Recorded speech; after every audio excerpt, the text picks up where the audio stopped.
And we are now joined by Senator Tom Cotton. He's in Washington, D.C., looking very Christmassy. Happy holidays. Early Merry Christmas to you, Senator Cotton. Happy holidays. Merry Christmas to all your viewers.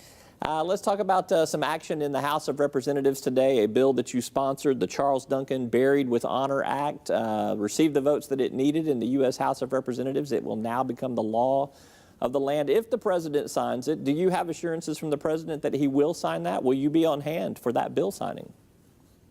Well, Roby, given the unanimous vote in the Senate and the Department of Veterans Affairs support and the vote today in the House, I'm fully confident the president will be signing it. I'm not sure whether we'll have a signing ceremony, but what's important is that we've now provided for veterans who pass away without the means to provide for their funeral, for a casket, for an urn, to be buried in their communities. Charles Duncan was a veteran who was buried in Fort Smith, even though he's from Central Arkansas, because our national cemetery in Little Rock is full. And currently, the death benefit through the VA only applies to national cemeteries. So my legislation will expand that to state cemeteries or tribal cemeteries. And that means that we can take advantage of the cemeteries in Central Arkansas and in East Arkansas, so veterans can be buried as close as possible to their home communities, to their families, to their loved ones, and they can truly be buried with honor where their loved ones are around and can visit in the future to make sure we cherish their memories. Tomorrow is Pearl Harbor Day, December 7th, 1941, a day of reverence in our country, kind of the greatest generation's 9/11 for our generation. What will you be doing tomorrow for Pearl Harbor? What will you be doing tomorrow for Pearl Harbor Day? Well, it's the 75th anniversary of the day that will live in infamy. But you know, Roby, I was out this morning running on the mall, and I ran by the World War II Memorial, and I stopped and I thought about what it was like 75 years ago today, December 6th, 1941. Back in those days, there weren't smartphones or social media, internet, even widespread TV availability, even travel. So for those sailors out there in Pearl Harbor, it was a pretty exotic place to be in Hawaii. And you know, they enjoyed their last day not knowing what was coming. And it was a sobering reminder of the sacrifices that so many Americans have given over 200 years to make sure that we can all live in freedom, enjoy the blessings of peace and prosperity, the blessings of faith and family and home during this holiday season. So as I was reflecting on them and what they felt this day and then what they faced 75 years ago tomorrow, I was very humbled to be able to serve the people of Arkansas and to serve our country. And I'll be thinking about their memory and the memories of so many others tomorrow on December 7th. Well, while we are on the subject of veterans and foreign affairs and wars, you know I'm going to find a way to work a Donald Trump question into our interview with you today. So President-elect Trump seems like he is going to be pretty active tweeting some ideas and thoughts about foreign policy. He is also, to our knowledge, conducting some business, discussing with a lot of world leaders, maybe just more congratulatory, but we really don't know. Possibly on unsecured phone lines, possibly without deep briefings from the State Department. Does that cause you some concern? No, you know, media evolves over time, Roby.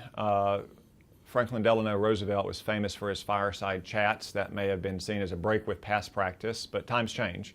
And Twitter and social media is a very important way for leaders to speak directly to the American people. So I don't have great concern about Donald Trump's tweets. I think it's something that most elected officials have embraced, to include President Obama, and I think it's an effective way to speak directly to the American people. As far as his conversations with national leaders go, I'm 100% confident that the transition officials, both in the government and out of the government, have provided all adequate security they need, physical security, cybersecurity, communication security for the president-elect, as they would have done for any president-elect. Is that just an assumption, or do you have some knowledge of how all that's being set up? I'm just looking for assurances because I don't have that type of access. Well, Roby, I sit on the Armed Services Committee and on the Intelligence Committee, so let's just say that I am very confident that proper security is being undertaken. All right. Last question for you here. We've had a couple of cabinet picks that have been offered by President-elect Trump. You guys will get to deal with that in the new session of Congress after the first of the year. Odds-on favorite. Who's going to have the toughest confirmation hearing? Who do you think that's going to be?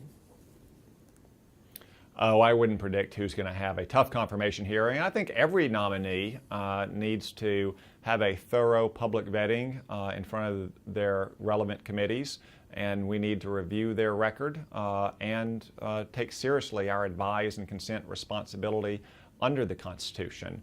Now, a fair and thorough hearing is not an aggressive or antagonistic hearing. It's simply fully airing their records and their plans to help implement the President-elect's agenda and to be responsive to the requests and the inquiries from Congress going forward. We've participated in some of these hearings over the last 3 years. I've sat through a Secretary of Defense nomination. I've sat through nominations for sub-cabinet positions, and the Congress is pretty intent on doing our job as a co-equal branch to ensure that we're fulfilling our advise and consent responsibilities. Have any of the cabinet nominees so far, any of them give you any concern? Are you supportive of all of them from what you know of them?